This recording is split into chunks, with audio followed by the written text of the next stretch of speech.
I am Heather Topsick, Dean of Libraries for Bard College, and it is my pleasure to welcome you all here for Cagecircle, our first exhibition for Upstate Art Weekend.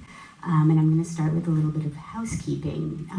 In approximately 10 minutes at 1 p.m. sharp, we will begin with a live broadcast performance of Cage's A Lecture on Nothing. And so I ask you to come find a seat. There's some beanbags in the back, settle in. The performance will last 1 hour. And as it is being broadcast, we want it to be quiet, so we want people to get comfortable and sit and really enjoy what is about to happen. And so as you do that, there are people with beanbags around. There's really no bad seat. That's the other thing. You can sit in the middle. You can lie down on the ground. Anything is okay here in this space. And while you do that, I'm going to tell you a little bit about the library and why we are all here. This is Stevenson Library. It is the main undergraduate library for Bard College, not the only library. And during the semester, this is a bustling place for students and faculty to be working. But during the summer, when it's quieter, we have a little bit more time to recreate the space and have some community events. This is the first time we've transformed it into a gallery space. This has really been made possible by a redesign project that we started last year with some grant funding. And we have been working closely with our colleague in the architecture department, Betsy Clifton, who redesigned this space. This building was originally constructed in 1995. It's a Venturi Scott Brown building, and we are working slowly and in conversation with Venturi Scott Brown to reimagine what the library needs to be in this moment right now for students and for the community. You might not also know that we are open to the community all the time. The library is open today. There are people working in the library today while this is going on. Community members can walk in our door anytime. If you are a community member and you want to be a bigger part of our community and borrow materials, you can join Fossil, the Friends of Stevenson Library, and there's some information in the back about that. And those funds help support the programming that we do all year round. What else do I want to say? I do want to say that having a Cage performance here and Cage's through lines of attention and community and discovery and curiosity are really aligned with how we are thinking about the library as we move forward. So how did we come to be here? Why is Hannah Arendt's kitchen cabinet and a mortar and pestle from the Rose Labs and a hard hat from Buildings and Grounds all gathered in this space? And that is happened because, well, chance, actually. A little less than a year ago, we met the new director of the John Cage Trust, Jeffrey Leppendorf. He invited my colleague, Helene Teeger, our head of archives, to come to the Trust and talk about archival policy, which is like what we do when we're not doing fun exhibitions. And by the end of that, I had proposed having an exhibition together, and he's like, you better be serious. And a little bit, like a week later, he said, I have an idea. And the idea was this. It's inspired by Museumcircle, a 1991 Cage project. The Neue Pinakotech in Munich invited Cage to do an exhibition. And what he ended up doing was putting a pin in Munich, drawing a circle around the map, and inviting a number of institutions inside the radius of that circle to make a list of 10 things that they would lend. And then he used chance operations and chance procedures to select one from each. And it was really a kind of score, a curatorial score for subverting the kind of hierarchical process of curating and considering that kind of de-hierarchy the objects in the collection, so you can have things that are really special next to things that aren't, and consider that. We decided to apply that score to the Bard community, and we reached out to our colleagues, and there were 22 departments and programs that were game to participate. We've got things from the field station, from buildings and grounds, from the Bard High School in Queens, all here together, Montgomery Place, and some of our special collections. This is not by any means comprehensive. Bard has it's like a rhizome of all kinds of programs, but it does show a kind of snapshot of what happens here and the kinds of things that are invisible. So I want to be mindful of time. We have 5 minutes before we're on air. So I want to just acknowledge all of the people who made this happen, because we're not in the business of making exhibitions. We're not a museum, we're a library. But Bard is nothing if not a completely collaborative place. So I want to just acknowledge my colleagues in the library, particularly Helene Teeger, who's been my partner in this project from the beginning, and Amy Herman, Michael Orsini, Hannah Cremo, who really came together to create this, and Anna Cinquemani, who created all of our graphics and signage and really gave this project a kind of visual identity. We worked with Mika Taga at the John Cage Trust. I want to give a huge shout out to Ian Sullivan, the Director of Exhibitions and Operations at the Center for Curatorial Studies, who loaned us all of these exhibition cases. And I highly recommend that after this you go over to Hessel and see the incredible shows that they have open for Upstate Art Weekend. Betsy Clifton and Rick Williamson, not only did Betsy design the space that we're in, but they played a huge part in getting these cases here. All of the Bard colleagues across the institution who were game to do this was work. Actually, the administrative process of bringing 90 items together is not nothing. And we did this completely in an analog way. Once we got our lists, we made note cards for every single item, and you'll see the items that weren't selected on that table over there. And in one collaborative afternoon, using the I Ching and chance procedures, we selected the items together. And so really this is a physical manifestation of a performance that began in January and really includes many of the people in this room. It's really an act of creative generosity and kind of spirit of collaboration that makes me love my job. But I really mostly want to thank Jeffrey Leppendorf for your incredible energy and ideas and willingness to collaborate and to put this together, and our musicians and speakers, musicians and performers. I guess they will be speaking, but for what we are about to experience. And really come in, you can sit on the floor, you can get a beanbag. If you feel you need to leave earlier, be in the back so you can slip out. We're going to try to keep the noise down so that it is a wonderful broadcast for those who will be listening on the radio. Now I will turn it over to Jeffrey. Welcome all. I think we are broadcasting live through WGXC, Waveform Radio, Radio for Open Ears. Woo! Everyone. For those within the area of 90.7, I hope that you have a chance to get here at some point in the next few weeks to see this incredible exhibition at Bard Stevenson Library that brings together, through chance, some 90 items from 22 different collections from throughout the Bard community. It's something to see. In celebration of the opening, though, we are going to treat those of you here and those listening at home to a very special, immersive, the speakers are around you, as are the performers, performance of John Cage's Lecture on Nothing from 1950. Here, we've used Cage's own methods of chance procedures to arrange this solo composed talk for 3 readers. You can see them in 3 corners of the room, along with a quartet of musicians over there who will perform starting at about halfway through the Lecture on Nothing, a wonderful, very late work, 1991. Cage passed in 92. A piece, an indeterminate work, meaning that anytime it's performed, it's entirely different, and yet somehow the same. Magic of John Cage. Known today as Extended Lullaby, which is an alternate title of the original title, 4-3, or Beach Birds, popular Cunningham choreography, some of you may know. And that quartet will consist of a vibraphone, a violin, and many rain sticks. which you'll enjoy in just a moment.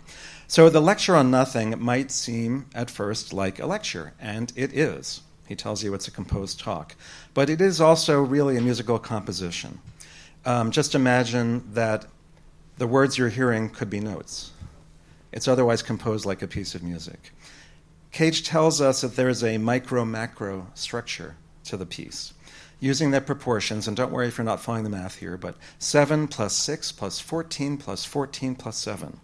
You're probably not going to be able to track that, and you don't need to, but the work actually is written in measures. So our readers, you're not going to hear beats, but they're counting.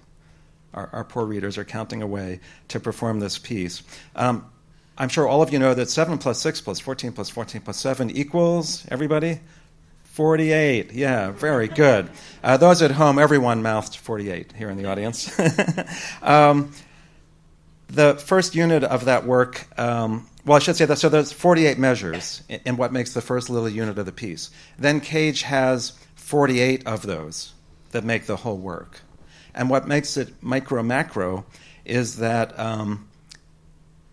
each of the groupings of those 48 measures, they're grouped also in 7 of those groups of 48, then 6 of them, then 14, then 14, then 7. You get it? So micro-macro. What Cage also called square root form, which I really like.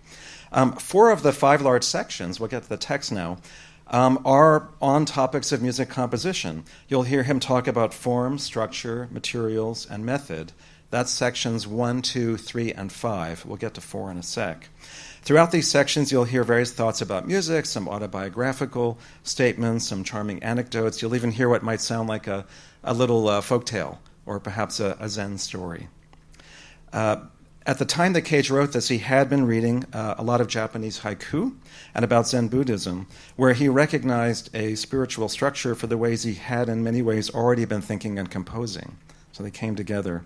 Though neither is explicitly mentioned in the lecture, there's no mention of Zen or Buddhism or even a haiku, they're certainly present, and I think you'll get that as you hear it. What he states early in the lecture on nothing is, what we require is silence. But silence requires that I go on talking. This is not a contradiction, although it may seem so at first. The silences of the work are in fact defined by the speaking that framed them. Or as Cage says in the talk itself, he likens this to a glass of milk, saying, we need the glass and we need the milk. So, sound and silence. So what is this lecture on nothing really? Cage says a lot throughout the piece, but he also tells us that he really could be saying anything to achieve this thing called nothing. In the first section of the piece, he famously states, one of his most quoted quotes, I have nothing to say, and I am saying it, and that is poetry as I need it. This composition, then, might be thought of perhaps as a poetics of nothing, a kind of ars poetica of nothing for the poets out there. So what does Cage mean by nothing? What is nothing? It's not mere absence. Perhaps it's best understood, or perhaps understood, through the Zen concept of ma, which is written with a Japanese kanji character that represents an open gate. That's what it looks like, a little open gate. It's empty in the middle, but that opening is really the ma. We might think of it as a portal, an invitation perhaps to pure being, pure consciousness, or pure presence.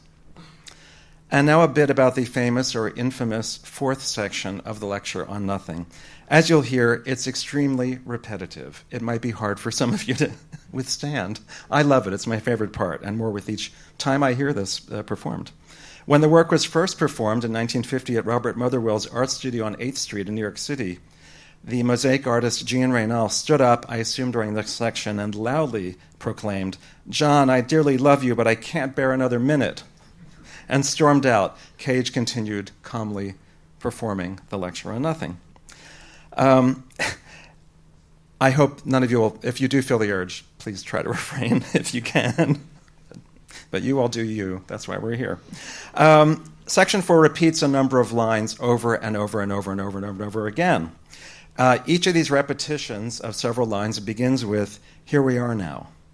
That repetition, here we are now, here we are now, here we are now, starting each paragraph that's repeated, I believe is the very heart of the lecture, and perhaps reveals what the lecture on nothing, let's say, really is. Gertrude Stein, a favorite author of Cage, in her novel The Making of Americans, writes, "There is no such thing as repetition, only insistence. Repeating is the whole of living, and by repeating comes understanding." The repetitions, here we are now, are an insistence, an invitation to be fully present. And now, I invite all of you to enjoy being fully in the now of John Cage's lecture on nothing.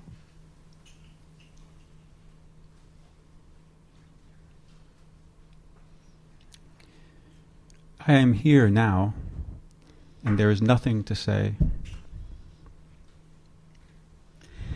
If among you are those who wish to get somewhere, Let them leave at any moment. what we require, Is silence. but what silence requires, Is that I go on talking. Give any one thought a push. It falls down easily, but the pusher and the pushed, produce, That entertainment. called. a discussion. Shall we have one later?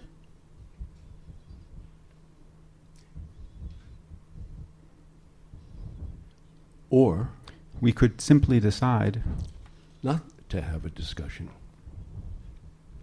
Whatever you like. but now there are silences. And the words, Make Help make. the silences.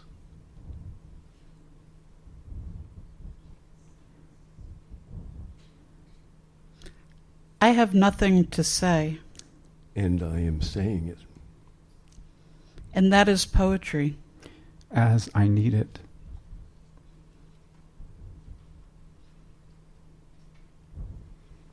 This space of time Is organized. We need not fear these silences. We may love them.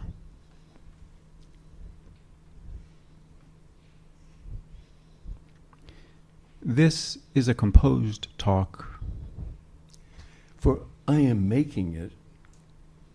just as I make a piece of music, It is like a glass.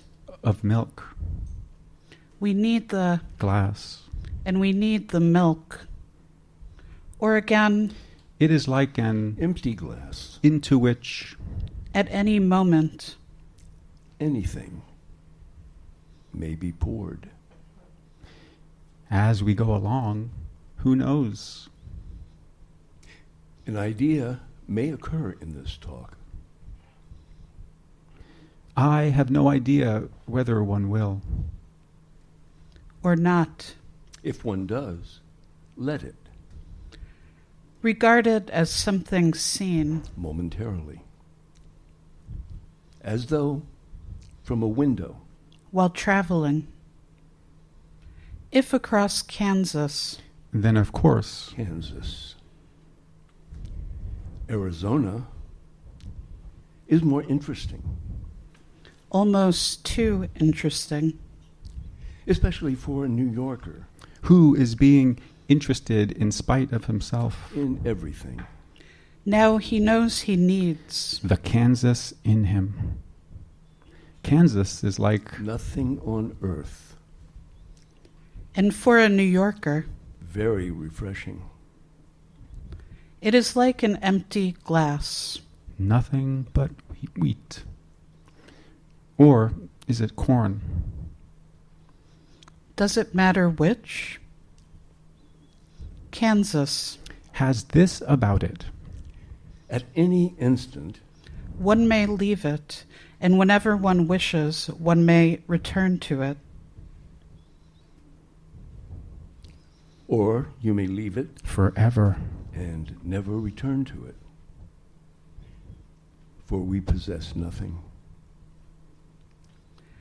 Our poetry now is the realization that we possess nothing. Anything, therefore is a delight, since we do not possess it. and thus need not fear its loss. We need not destroy the past. It is gone. at any moment it might reappear and seem to be and be present. Would it be a Repetition?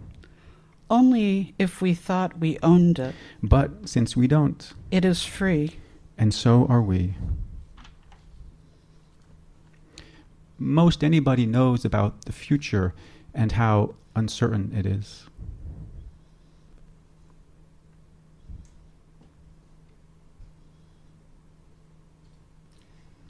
what I am calling poetry? Poetry Is often called content, I myself have called it form. It is the continuity of a piece of music. Continuity today, when it is necessary, is a demonstration of disinterestedness. that is, it is a proof. that our delight lies in not Possessing anything. each moment. Presents what happens. How different this form sense is, From that, which is bound up with memory. themes and secondary themes, their struggle, their development, the climax. The recapitulation, which is the belief that one may, Own one's own home. but actually, unlike the snail, we carry our homes, Within us. which enables us to fly or to stay. To enjoy each. But beware of that which is Breathtakingly, Beautiful. for at any moment, The telephone may ring. or the airplane come down in a vacant lot, a piece of string, or a sunset. possessing neither. Each acts, And the continuity happens. Nothing more than nothing. can be said, Hearing, or making this in music is not different, only simpler than living this way.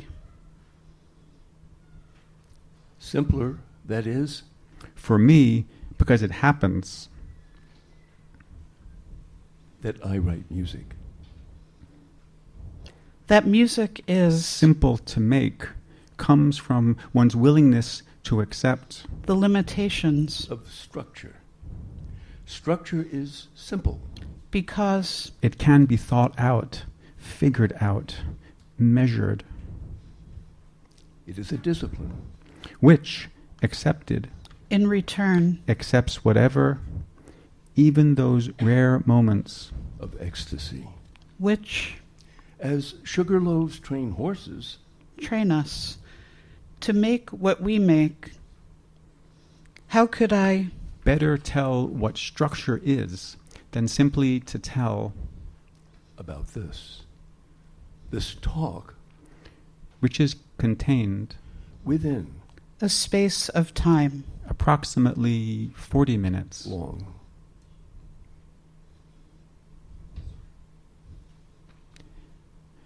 That 40 minutes has been divided into 5 large parts.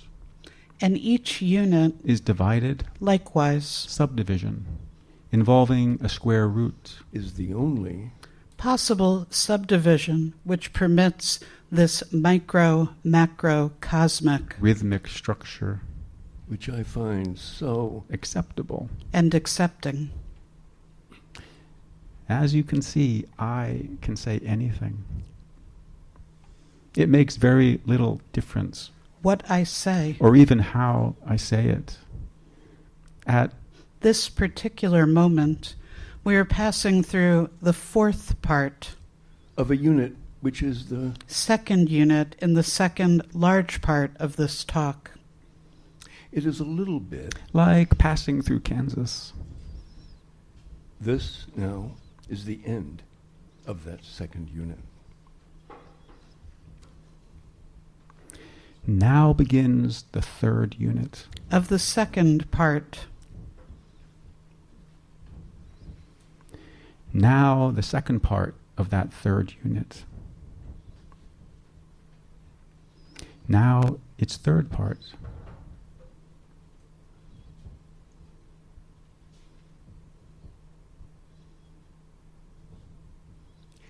Now its fourth part. Which, by the way, Is just the same length Is the third part.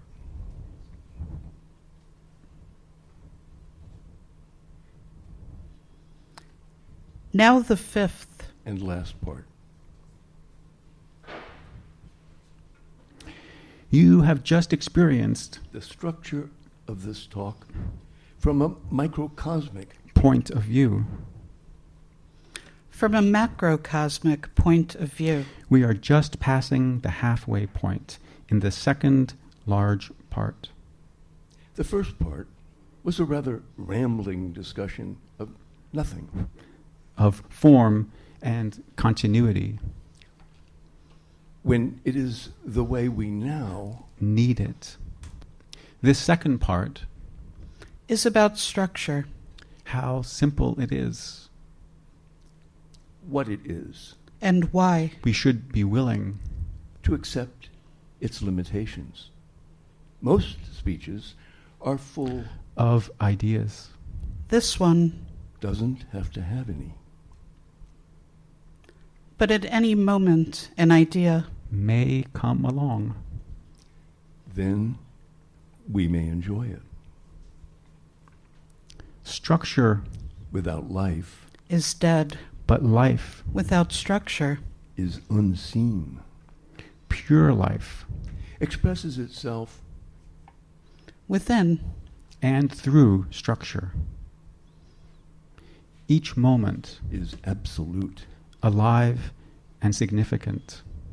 Blackbirds, rise from a field making a sound delicious beyond. Compare.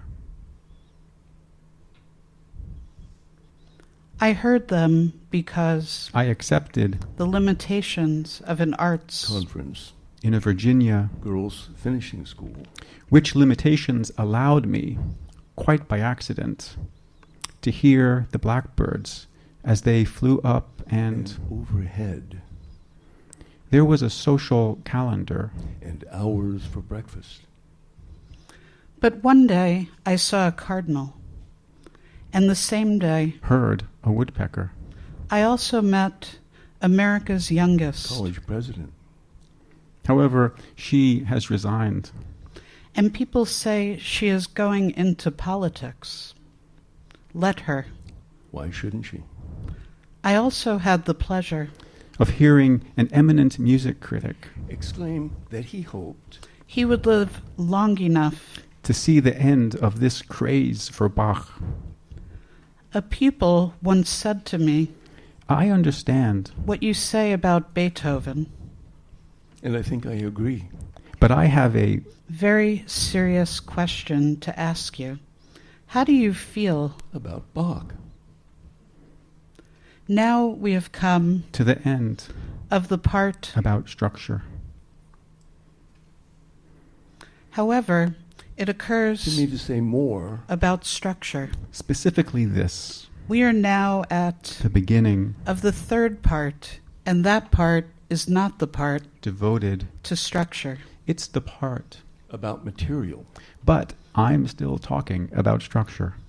It must be clear from that structure Has no point. And, as we have seen, form. has no point either. Clearly, we are beginning to get Nowhere.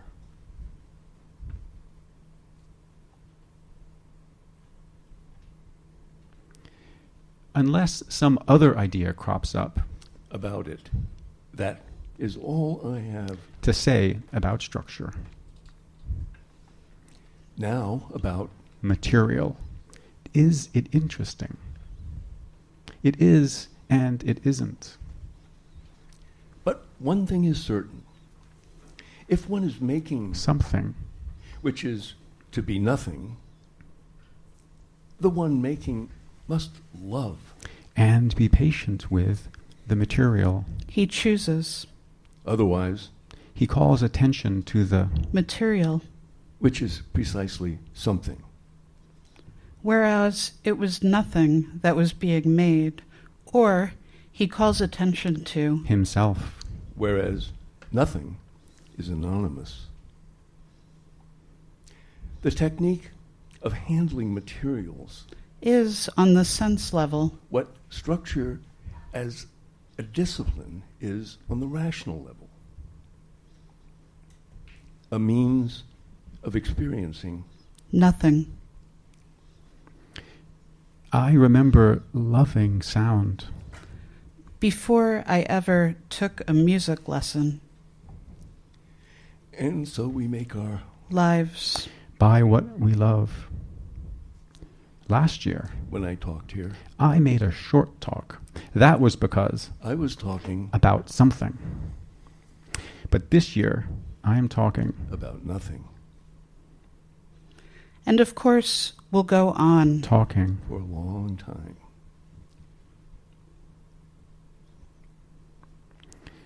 The other day, a pupil said, After trying to compose a melody using only 3 tones. I, felt limited had she concerned herself with the 3 tones. Her materials, she would not. have felt limited. And since materials are without feeling, There would not have been any limitation. It was all in her mind.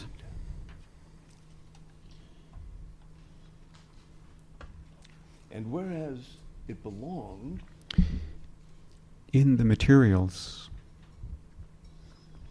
it became something. by not being nothing, it would have been Nothing by being. Something.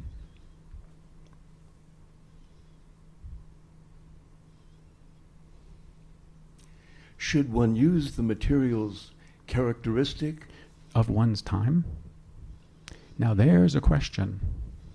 that ought to get us somewhere. It is an intellectual question, I shall answer it. slowly. And autobiographically.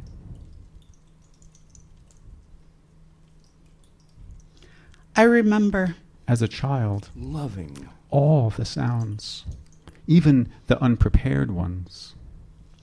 I like them especially. when there was one at a time. A 5-finger exercise For one hand was full of beauty. later on I gradually liked. All the intervals. As I look back, I realize that I began liking the octave. I accepted the major and minor. Thirds. Perhaps of all the intervals, I liked these thirds. least. Through the music of Grieg, I became passionately fond Of the fifth.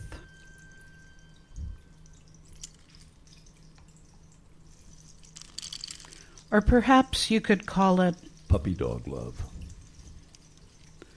for the fifth did not make me want to write music, It made me want to devote my life to playing the works of Grieg.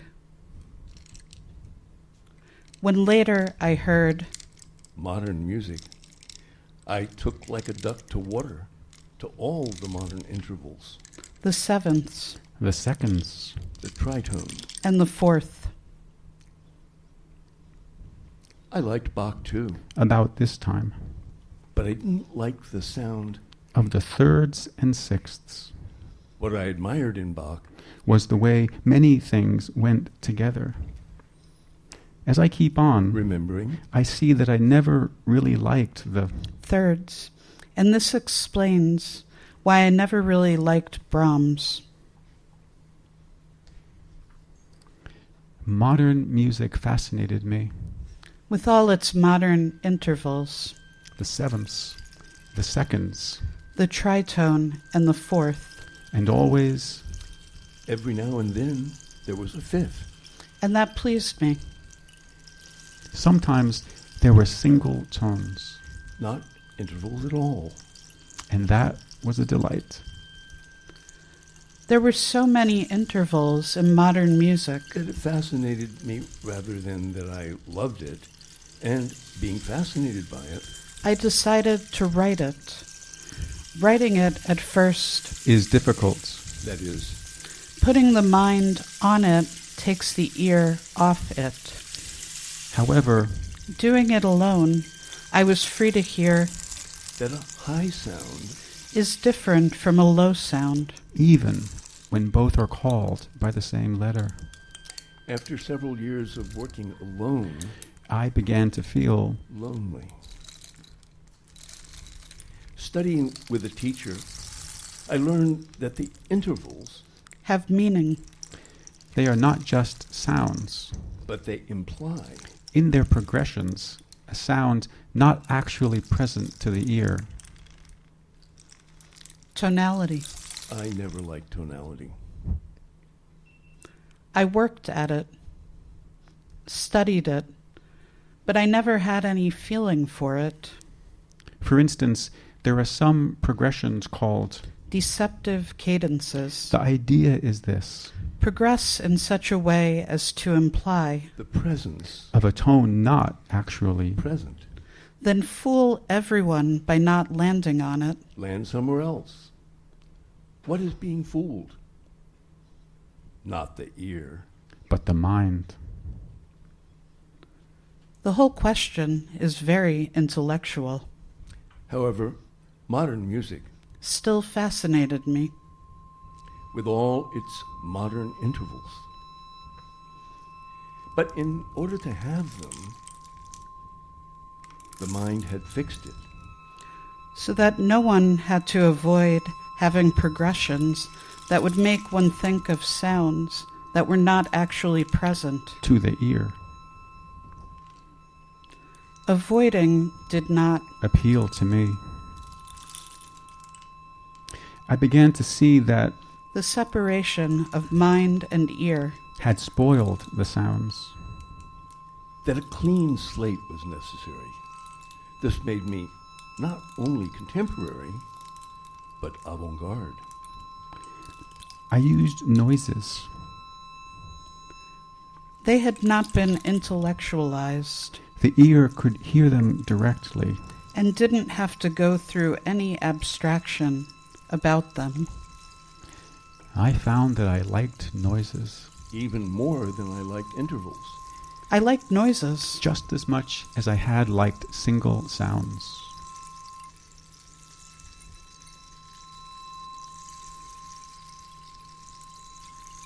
Noises, too. Had been discriminated against, And being American, having been trained. Be sentimental. I fought for noises. I liked being on the side of the... Underdog. I got police permission. to play sirens. The most amazing noise I ever found Was that produced by means of a coil of wire attached to the pickup arm? of a phonograph and then amplified. It was shocking. Really shocking. And thunderous. Half intellectually, And half sentimentally. When the war came along, I decided to use only quiet sounds. there seemed to me to be no truth. No good. In anything big in society. But quiet sounds were like loneliness or love. Or friendship. Permanent, I thought. Values. Independent. At least from... Life, time, and Coca-Cola. I must say, I still feel this way. But something else is... Happening. I begin to hear the old sounds. The ones I had thought worn out. worn out by intellectualization, I begin to hear The old sounds. as though they are not worn out. Obviously, they are not worn out, They are just as audible, the new sounds. Thinking. had worn them out. And if one stops thinking about them, suddenly they are, Fresh. and new. If you think you are a ghost, you will become a, ghost, thinking the sounds worn out. wore them out. So you see, this question Brings us back where we were. Nowhere. Or if you like, where we are. I have a story. There once was a man standing on a high elevation. A company of several men who happened to be walking on the road noticed that from the distance, the man standing on the high place and talked among themselves about this man. One of them said, "He must have lost his favorite animal." Another man said, No, it must be his friend whom he is looking for. A third one said, he is just enjoying the cool air up there. The three could not Agree. and the discussion, Shall we have one later? Went on until they reached the high place where the man was. One of the three asked, Oh, friend, standing up there, have you not lost your pet animal? No, sir. "I have not lost any." the second man asked, "Have you not lost your friend?" No, sir, I have not lost my friend either. The third man asked, "Are you not enjoying the fresh breeze up there?" No, sir, I am not. What then are you standing up there for? If you say no, To all our questions. the man on high said, I just stand.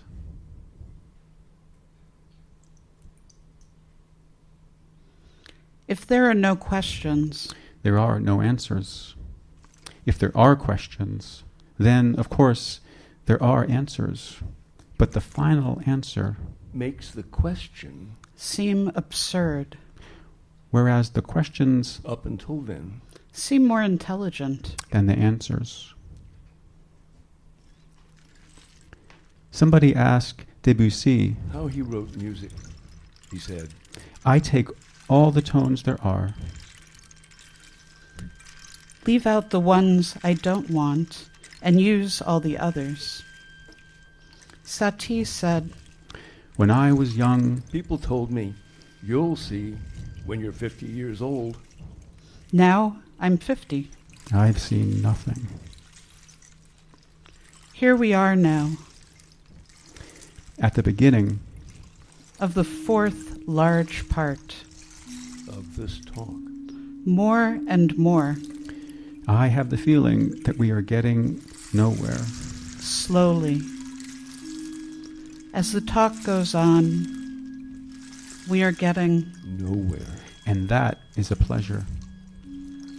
It is not irritating. to be where one is. It is only irritating To think one would like, to be somewhere else. here we are now, a little bit after the beginning of the fourth large part. Of this talk, More and more, we have the feeling That I am getting nowhere. slowly, as the talk goes on. Slowly, we have the feeling we are getting nowhere. That is a pleasure which will continue. if we are irritated, It is not a pleasure. Nothing is not. A pleasure. if one is irritated. But suddenly, It is a pleasure. And then more and more. It is not irritating. And then more and more. And slowly. Originally, we were nowhere. And now again. We are having the pleasure of being slowly nowhere. If anybody is sleepy. Let him go to sleep. Here we are now. At the beginning of the third unit. Of the fourth large part of this talk. More and more. I have the feeling that we are getting nowhere. Slowly. As the talk goes on, we are getting nowhere. And that is a pleasure. It is not irritating to be where one is. It is only irritating to think one would like to be somewhere else. Here we are now, a little bit after the beginning of the third unit of the fourth large part of this talk. More and more, we have the feeling that I am getting nowhere.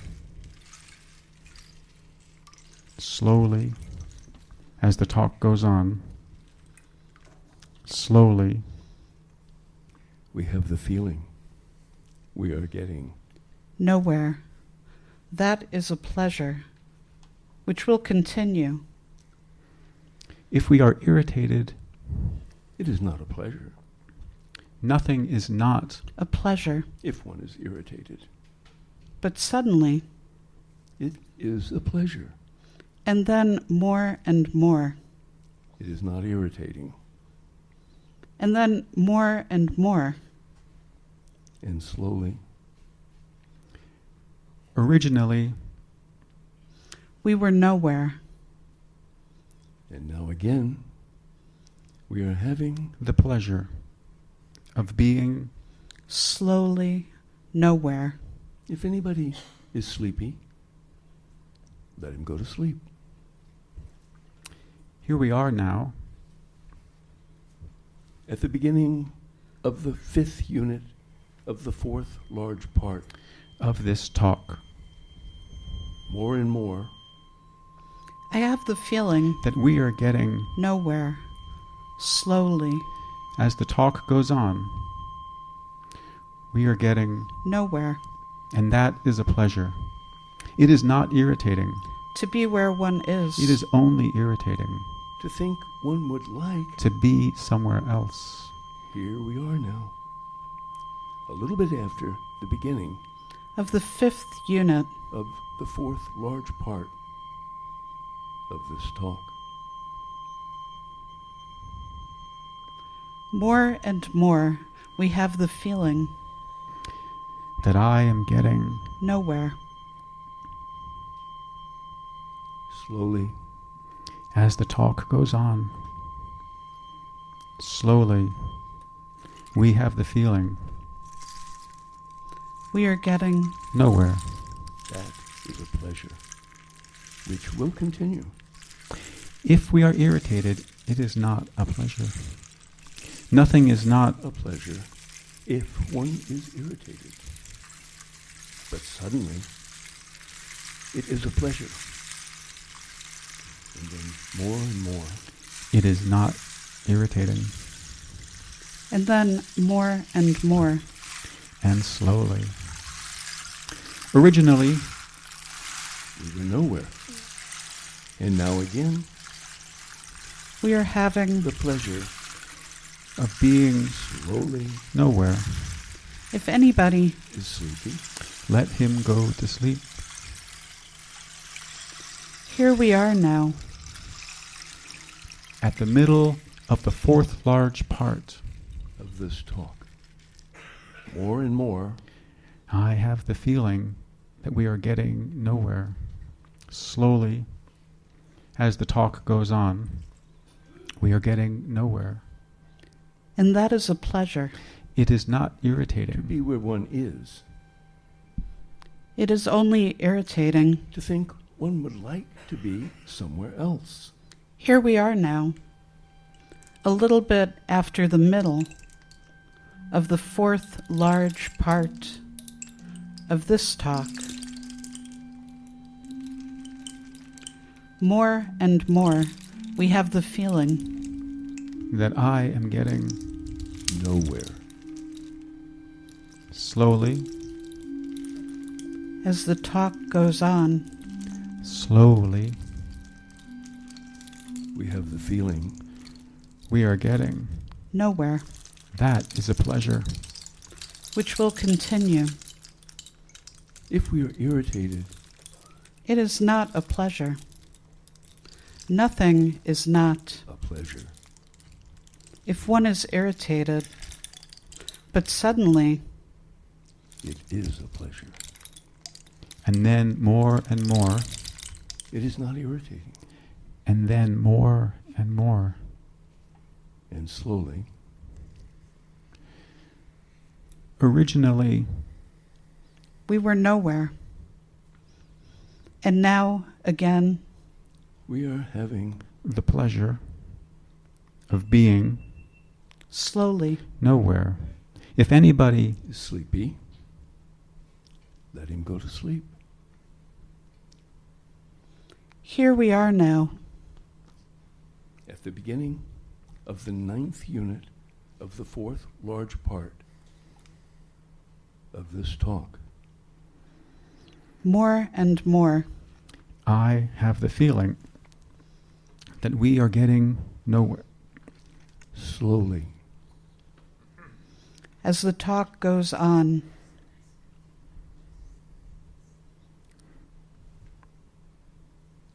We're getting nowhere. and that is a pleasure. it is not irritating. To be where one is, It is only irritating To think one would like to be somewhere else. Here we are now, a little bit after the beginning of the 9th unit of the 4th large part. of this talk. More and more, We have the feeling that I am getting nowhere. slowly, As the talk goes on, slowly, we have the feeling we are getting nowhere. That is a pleasure which will continue. If we are irritated, it is not a pleasure.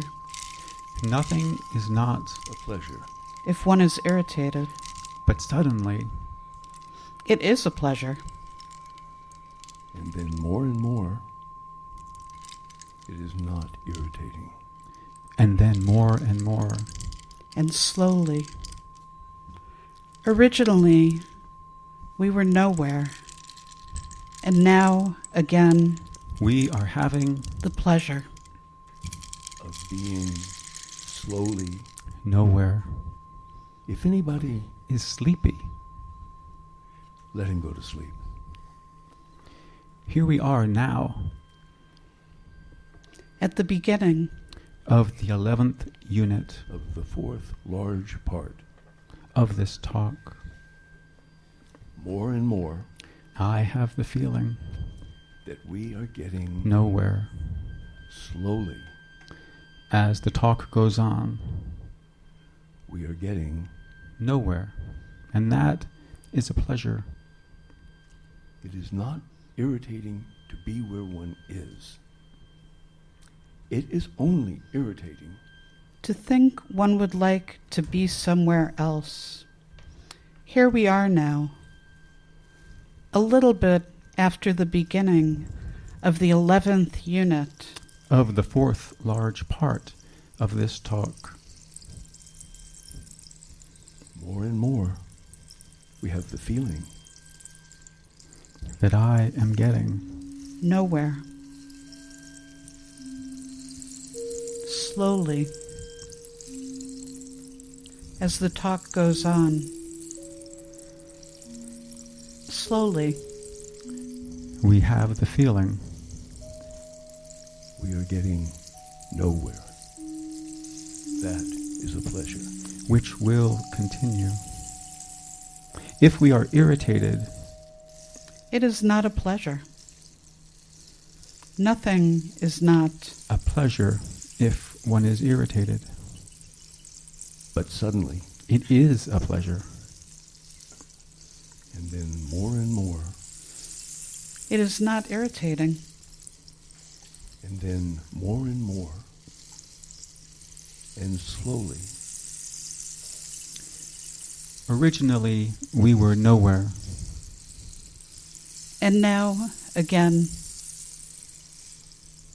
we are having the pleasure, Of being. slowly, nowhere, if anybody, is sleepy. let him go to sleep. Here we are now. At the beginning of the 13th unit, Of the fourth large part, Of this talk. more and more, I have the feeling, That we are getting nowhere. slowly, As the talk goes on, we are getting, nowhere. and that is a pleasure. It is not irritating. to be where one is. It is only irritating. To think one would like. To be somewhere else. Here we are now, A little bit after the beginning of the 13th unit, of the fourth large part of this talk. more and more, we have the feeling that I am getting Nowhere. slowly as the talk goes on. Slowly, We have the feeling we are getting nowhere. That is a pleasure. which will continue. If we are irritated, it is not a pleasure. Nothing is not a pleasure if one is irritated. But suddenly, it is a pleasure. And then more and more. It is not irritating. and then more and more, and slowly. Originally, we were nowhere, and now again, We are having the pleasure of being Slowly, nowhere. If anybody, is sleepy. let him go to sleep.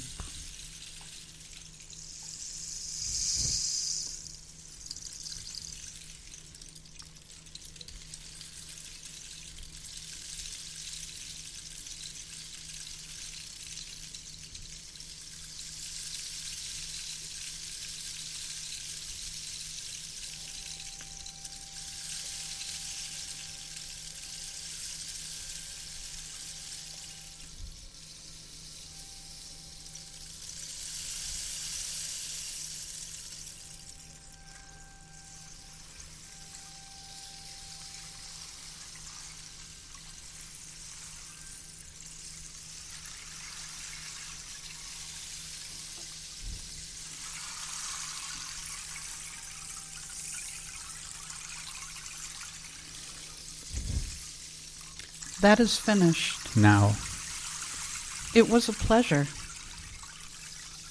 And now, This is a pleasure. read me that part again where I disinherit everybody. The 12-tone row. is a method. A method is a control. Of each, Single. Notes. there is too much. There. There is not enough. Of nothing in it. A structure is like a bridge from nowhere to Nowhere. And anyone may. Go on it. Noises or tones. corn or wheat. Does it matter which? I thought there were 88 tones. You can quarter them too. If it were feet, Would it be a two-tone row? or can we fly from here to where? I have nothing Against the 12-tone row, but it is a method. not a structure. We really do need a structure. So we can see. We are nowhere. Much of the music I love Uses the 12-tone row. but that is not why I love it. I love it. For no reason. I love it. For suddenly, I am nowhere. my own music does that quickly for me. And it seems to me I could listen forever. to Japanese shakuhachi hachi music, or the Navajo, Yebichai.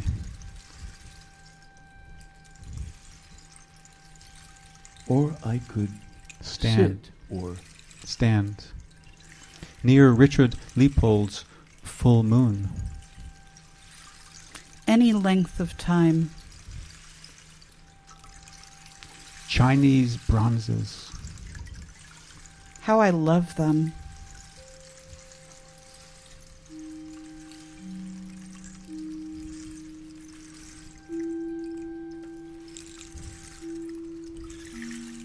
but those beauties Which others have made. Tend to stir up the need to possess. and I know I possess nothing. Record collections. That is not music. The phonograph is a thing. Not a musical instrument. A thing leads to other things. Whereas a Musical instrument leads to nothing. Would you like to join a society called Capitalists Incorporated? Just so no one would think we were communists? Anyone joining Automatically. becomes president. To join, You must show you've destroyed at least 100 records. or, in the case of tape, one sound mirror. To imagine you own any piece of music. Is to miss the whole point. there is no point, Or the point, is nothing. and even A long playing Record is a thing. a lady. From Texas said, I live in Texas. We have no music. in Texas. the reason they've no music in Texas Is because they have recordings in Texas. remove the records from Texas. And someone will learn to sing. Everybody. Has a song, which is No song at all It is a process. of singing. And when you sing, You are. where you are. All I know about method is that when I am not working, I sometimes think I know something. But when I am working, it is quite clear that I know nothing.